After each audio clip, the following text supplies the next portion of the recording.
তখন নবীজি কবরের মধ্যে নেমে এরকম হাত তুলে বলতেছে, সাহাবীরা আমার আব্দুল্লাহ লাশটা আমার হাতে দাও। এই আব্দুল্লাহ লাশটা বুকের মধ্যে জড়ায় নিয়ে আল্লাহর কাছে দোয়া করতেছে, আল্লাহ আমার এই আব্দুল্লাহর উপরে আমি রাজি খুশি হয়ে গেছি এবং তুমিও রাজি খুশি হয়ে যাও। বলেন সুবহানাল্লাহ। এই দোয়া যখন করতেছে সাহাবায়ে কেরাম তারা এরকম গড়াগড়ি করে কান্না শুরু করে দিছে।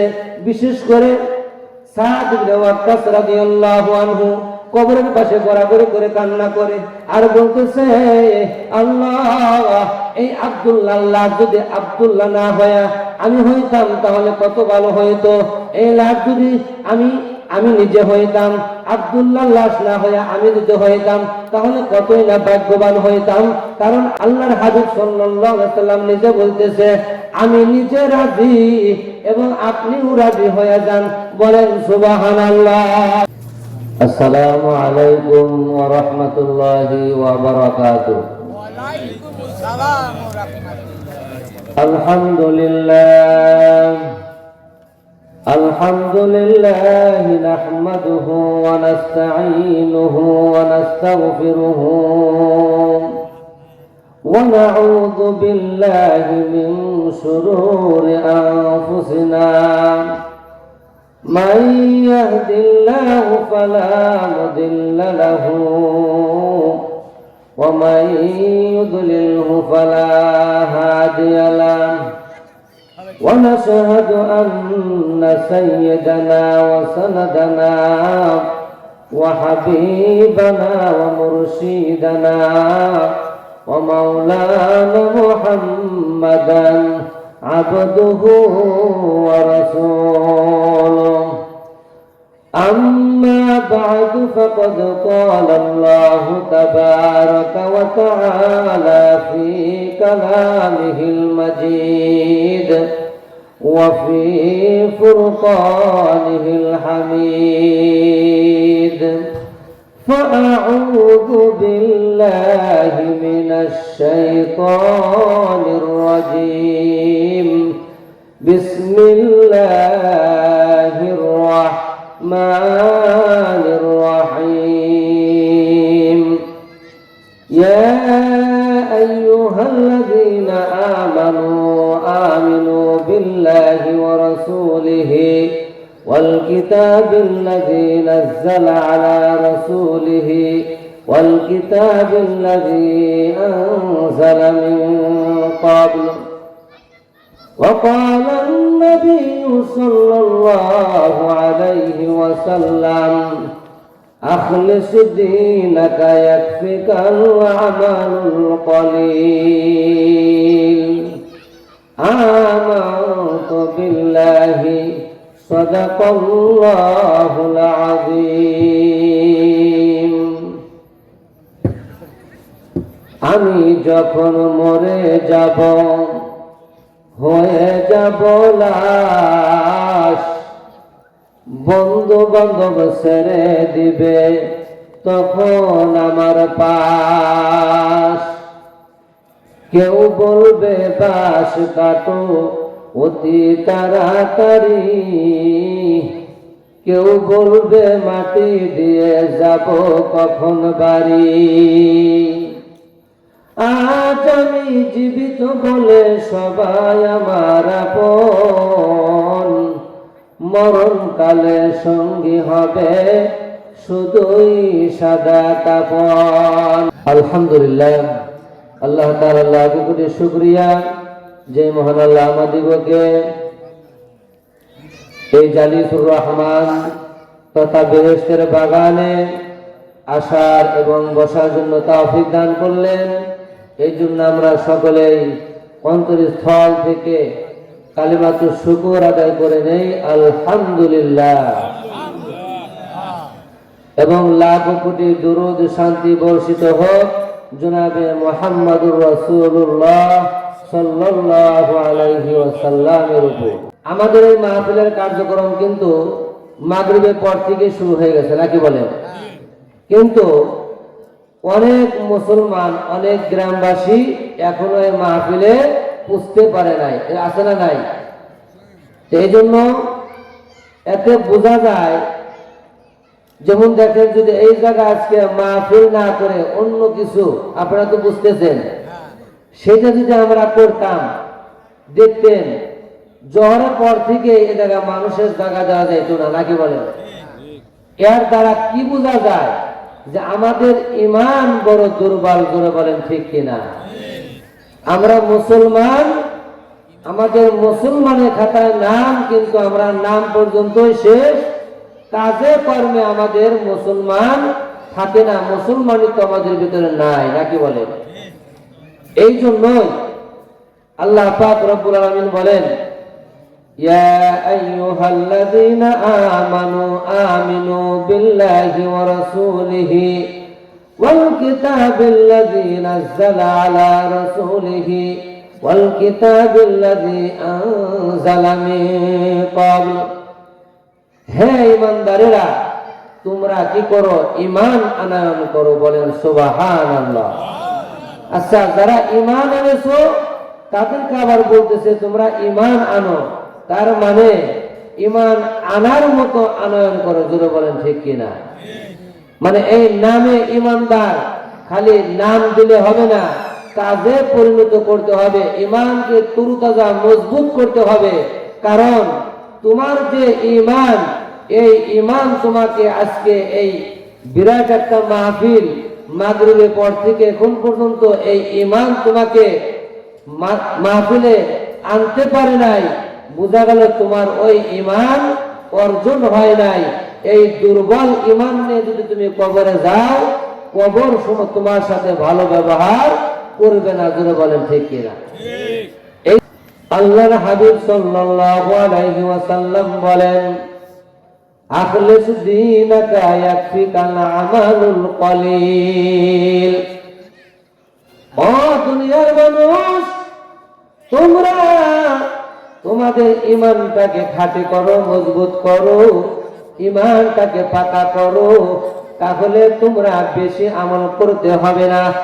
কিছু আমল করলেই, অল্প আমল করলেই তোমার নাজাতের জন্য যথেষ্ট হয়ে যাবে। বলেন সুবহানাল্লাহ। এই জন্য সাহাবায়ে কেরাম তার ঈমানটাকে পাকা করার চেষ্টা করছে। নবীজি সাল্লাল্লাহু আলাইহি ওয়াসাল্লামের একজন সাহাবী ছিলেন হযরত আব্দুল্লাহ রাদিয়াল্লাহু আনহু। হযরত আব্দুল্লাহ রাদিয়াল্লাহু আনহু নবীর কত বড় সাহাবী ছিলেন, তার ঈমানটা কত পাকা, তিনি ঈমান তার কত পাকা পুক্তা ঈমান। দেখেন এই আব্দুল্লাহ রাদিয়াল্লাহু আনহু গভীর রজনীতে কোন শীতের মধ্যে নবীজি সাল্লাল্লাহু আলাইহি ওয়াসাল্লামের কামরার সামনে উপস্থিত। নবীজি সাল্লাল্লাহু আলাইহি ওয়াসাল্লাম গভীর রজনীতে কোন শীতের মধ্যে নবীজি যখন কামরা থেকে বের হইতেছেন, এমন সময় দেখে নবীজির কামরার সামনে একজন ব্যক্তি দাঁড়ায় আছে। সোজা হয়ে দাঁড়াইতে পারে না, বেঁকা হয়ে দাঁড়ায় আছে, আর শীতের কারণে তার শরীরটা থরথর থরথর করে কাঁপতে আছে। নবীজি সাল্লাল্লাহু আলাইহি ওয়াসাল্লাম যখন কামরা থেকে বের হইতেছে গভীর রজনী শীতের মধ্যে, এমন সময় কে যেন সালাম জানায় দেয়, আসসালাতু ওয়াসসালামু আলাইকা ইয়া রাসূলুল্লাহ। নবীজি সাল্লাল্লাহু আলাইহি ওয়াসাল্লাম সালামের জবাব দেয়া বলতেছে, কে গো তুমি? এত গভীর রজনীতে তুমি সালাম দিয়ে দিলে, কে তুমি, কে তুমি? এইবার ওই সাহাবী ডাক দেয়া বলতেছে, ইয়া রাসূলুল্লাহ, ইয়া হাবিবাল্লাহ, আমি আপনার সাহাবী, আমি আপনার আব্দুল্লাহ। বলেন সুবহানাল্লাহ।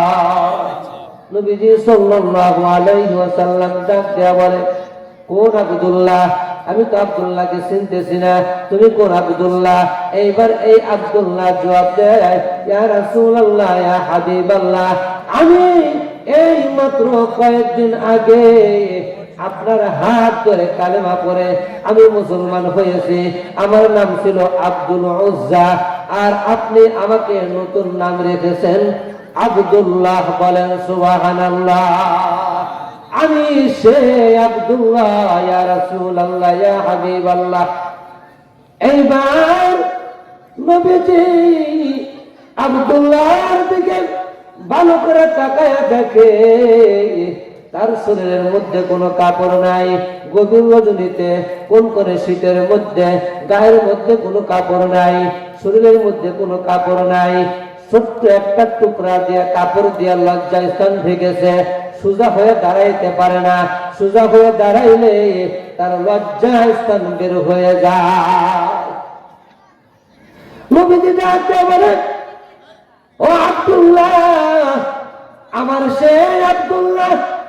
আমার আব্দুল্লাহ তো এমন হতে পারে না, আমার আব্দুল্লাহ তো এমন ছিল না, কারণ আমার আব্দুল্লাহ ছিল অনেক ধনী, তার বাপ চাচা অনেক ধনী। তিনি সকাল বিকাল কাপড় পাল্টায়, নতুন নতুন কাপড় পরিধান করে। তার চাচা বাবা অনেক বড় ব্যবসায়ী, আর আমার আব্দুল্লাহকে আজকে দেখতেছি গায়ের মধ্যে কোনো কাপড় নাই, ছোট্ট একটা কাপড় দ্বারা তার লজ্জা স্থান দেখেছে। এটা তো হতে পারে না। আব্দুল্লাহ, আমার সে আব্দুল্লাহ এমন ছিল না। আব্দুল্লাহ, কি খবর? তোমার এই অবস্থা হয়েছে কেমনে? কেমনে তোমার এই অবস্থা হয়েছে? আমার আব্দুল্লাহ তো এমন ছিল না, ধনী ছিল, তার বাপ চাচা অনেক ধনী, সকাল বিকেল নতুন নতুন কাপড় পরিধান করে, দামি দামি কাপড় পরে। কিন্তু আজকে দেখতেছি আমার সে আব্দুল্লাহ, তার গায়ের মধ্যে কোনো কাপড় নাই, ছোট্ট কাপড় দিয়ে তিনি লজ্জা স্থান ঢেকেছে। আব্দুল্লাহ, তোমার কি হয়েছে আমাকে বলো। এইবার আব্দুল্লাহ রাদিয়াল্লাহু আনহু চোখের পানি ছেড়ে দিয়ে কান্না করে, আর আল্লাহ রাসূলুল্লাহ, ইয়া হাবিবাল্লাহ, আমি আপনার হাত ধরে কালেমা পড়েছি, মুসলমান হয়েছি, আমি আপনার দরবারে যাওয়া আসা করি, এই জন্য আমার বাপ চাচা আমাকে দেখতে পারে না, এইটা পছন্দ করে না। আজকে আমাকে বলতেছে, আব্দুল্লাহ, তুমি কেন নবীর দরবারে যাওয়া আসা করো? এটা তোমার হবে না, এটা করতে পারবে না। নাই নবীর দরবার ছাড়বা, আর না হয় তোমাকে বাড়ি ছেড়ে দিতে হবে। তোমাকে বাড়ি ছাড়তে হবে, আর নাই নবীর দরবার ছাড়তে হবে, যে কোনো একটা করতে হবে। এখন আব্দুল্লাহ বলতেছে, অসুবিধা নাই, আমি বাড়ি ছেড়ে দেব। আব্দুল্লাহ বলতেছেন, ইয়া রাসূলুল্লাহ, ইয়া হাবিবাল্লাহ, আমি আমার চাচাকে বলে দিয়েছি, চাচা গো, আমি আপনার বাড়ি কেন, আমি বাড়ি কেন, আমি দেশ পর্যন্ত, তামাম পৃথিবী পর্যন্ত আমি ছেড়ে দিতে পারি, কিন্তু এক মুহূর্তের জন্য আমি আমার নবীর দরবার ছাড়তে পারবো না। আমি এক মুহূর্তের জন্য নবীর দরবার ছাড়তে পারবো না, বাড়ি ছেড়ে দিতে পারি।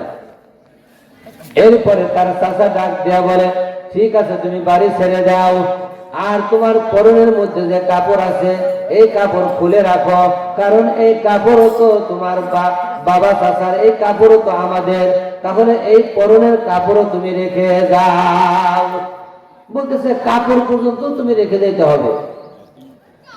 আব্দুল্লাহ রাদিয়াল্লাহু আনহু ডাক দিয়ে বলে, ইয়া রাসূলুল্লাহ, ইয়া হাবিবাল্লাহ, তখন আমার চাচাকে আমি জানায়া দিলাম, চাচা গো, আমি আমার কাপড়কে ছাড়তে পারি, আমার শরম লজ্জাকে আমি হারাইতে পারি, আমি সর্বহারা হতে পারি, কিন্তু এক মুহূর্তের জন্য আমি আমার ঈমানকে ছাড়তে পারবো না। আমি এক মুহূর্তের জন্য আমি এই ঈমান ছাড়তে পারবো না। ঘর ছাড়তে পারি, বাড়ি ছাড়তে পারি, আমি কাপড় ছাড়তে পারি, সব ছাড়তে পারি, কিন্তু আমি নবীর দরবার আর ঈমানকে আমি ছাড়তে পারবো না। এই কথা বলে দেওয়ার পর আমার পরনের কাপড় পর্যন্ত আমি খুলে রেখে দিলাম। এখন আমি আমার মায়ের কাছে গেলাম, মাকে গিয়ে বললাম, মা আমাকে ছোট্ট একটা কাপড় দাও, আমি লজ্জাস্থান থেকে আমি নবীর দরবারে যাব। আমি যদি নবীর দরবারে যাই তাহলে আমি নবীর চেহারা যখন দেখতে পারবো তখন আমার মনের মধ্যে কোনো দুঃখ কষ্ট থাকবে না, সব দুঃখ দূর হয়ে যাবে। বলেন সুবহানাল্লাহ। সব দুঃখ কষ্ট দূর হয়ে যাবে। এইবার আব্দুল্লাহ বলতেছে, এই জন্য আমি আপনার এই কামরার সামনে এসে বসেছি, আপনি কখন বের হইবেন এরপরে আমি আপনার চেহারা দেখে আমার কলিজা ঠান্ডা করব। এখন আমি কথাটা সংক্ষেপে শেষ করতেছি। তো আব্দুল্লাহ এভাবে যখন আসছে তখন নবীজি বলতেছে, আব্দুল্লাহর এই করুণ কাহিনী শুনে আমার নবীজিও কান্না করতেছে। এবার বলতেছে, আব্দুল্লাহ তুমি আমার ঘরে আসো। এরপরে ঘরে নিয়ে নবীজি বলতেছে, তার নিজের পরনের দুটা কাপড় দিছে, এই কাপড় পরিধান করো। বলেন সুবহানাল্লাহ। এরপরে বলতেছে, আব্দুল্লাহ তুমি কি চাও, তোমার মনের আকাঙ্ক্ষা কি? তখন নবীজি আব্দুল্লাহ বলতেছে, ইয়া রাসূলুল্লাহ, ইয়া হাবিবাল্লাহ, আমি দুনিয়ার কিছু চাই না, আমার দুনিয়ার আশা আকাঙ্ক্ষা নাই, কিন্তু আমি চাই আপনি বলেছেন শহীদি মরণ হইলে তাহলে তাকে মৃত্যুর সময় কষ্ট করতে হয় না, এবং মুনকার নাকির কবরে আসে না, এবং হাসরের ময়দানে তাকে বিনা হিসাবে জান্নাত দেওয়া হয়। বলেন সুবহানাল্লাহ। নবীকে একটু দোয়া করে দেন আমি যেন শহীদি মর্যাদা লাভ করি। বলেন সুবহানাল্লাহ। নবীজি সাল্লাল্লাহু আলাইহি ওয়াসাল্লাম তখন আকাশের দিকে হাত তুলে দোয়া করে, আল্লাহ আমার এই আব্দুল্লাহকে তুমি কবুল আর মঞ্জুর করে নাও। হাত তুলে দোয়া করতে দেরি, আল্লাহর দরবারে দোয়া কবুল হতে দেরি হয় নাই। এরপরে তাবুকের যুদ্ধে যায়, যুদ্ধে কোনো কারণবশত যুদ্ধ হয় না, ফিরে আসতেছে, অসুস্থতার কারণে রাস্তায় মারা যায়। তখন নবীজি বলেন যে আমি বলে দিলাম কোনো ব্যক্তি যদি আল্লাহর রাস্তায় বের হয়, ওই রাস্তায় যদি মারা যায় তাহলে সে শহীদের দরজা লাভ করে। বলেন সুবহানাল্লাহ। তখন সাহাবীদেরকে বললেন, সাহাবীরা আমার আব্দুল্লাহর লাশটা তোমরা তাড়াতাড়ি গোসল দাও, কাফনে কাফন পরাও, আমি নিজে জানাজা দেব। নবীজি স্বয়ং জানাজা নামাজ পড়াইলেন। এরপরে আব্দুল্লাহকে যখন কবরে রাখা হবে, এই নবীজি সাল্লাল্লাহু আলাইহি সাল্লাম বলতেছে, ও সাহাবীরা সাবধান সাবধান, তোমরা কবরের ভিতরে নামবা না, আমি নিজে কবরের মধ্যে আমি এই আব্দুল্লাহকে রেখে দেব। বলেন সুবহানাল্লাহ। তখন নবীজি কবরের মধ্যে নেমে এরকম হাত তুলে বলতেছে, সাহাবীরা আমার আব্দুল্লাহর লাশটা আমার হাতে দাও। এই আব্দুল্লাহর লাশটা বুকের মধ্যে জড়ায় নিয়ে আল্লাহর কাছে দোয়া করতেছে, আল্লাহ আমার এই আব্দুল্লাহর উপরে আমি রাজি খুশি হয়ে গেছি এবং তুমিও রাজি খুশি হয়ে যাও। বলেন সুবহানাল্লাহ। এই দোয়া যখন করতেছে সাহাবায়ে কেরাম তারা এরকম গড়াগড়ি করে কান্না শুরু করে দিছে। বিশেষ করে সাদ ইবনে ওয়াক্কাস রাদিয়াল্লাহু আনহু কবরের পাশে গড়াগড়ি করে কান্না করে আর বলতেছে, আল্লাহ এই আব্দুল্লাহর লাশ যদি আব্দুল্লাহ না হয়ে আমি হইতাম তাহলে কত ভালো হইতো। এই লাশ যদি আমি নিজে হইতাম, আব্দুল্লাহর লাশ না হয়ে আমি যদি হইতাম তাহলে কতই না ভাগ্যবান হইতাম। কারণ আল্লাহর হাবিব সাল্লাল্লাহু আলাইহি ওয়াসাল্লাম নিজে বলতেছে, আমি নিজে রাজি এবং আপনিও রাজি হয়ে যান। বলেন সুবহানাল্লাহ। তাহলে দেখেন কিরকম ইমানের পরিচয় দিছে। এই জন্য তাদের মতো আমাদের ইমান পাকা পোক্তা করতে হবে, নাকি বলেন? আল্লাহ পাক রব্বুল আলামিন আমাদেরকে এই ইমানকে তরুতাজা করার এবং সঠিক বুঝ আল্লাহ পাক দান করুন। সকলে বলে আমিন। ওয়া আখিরু দাওয়ানা আলহামদুলিল্লাহি রাব্বিল আলামিন। আসসালামু আলাইকুম ওয়া রাহমাতুল্লাহি ওয়া বারাকাতুহু।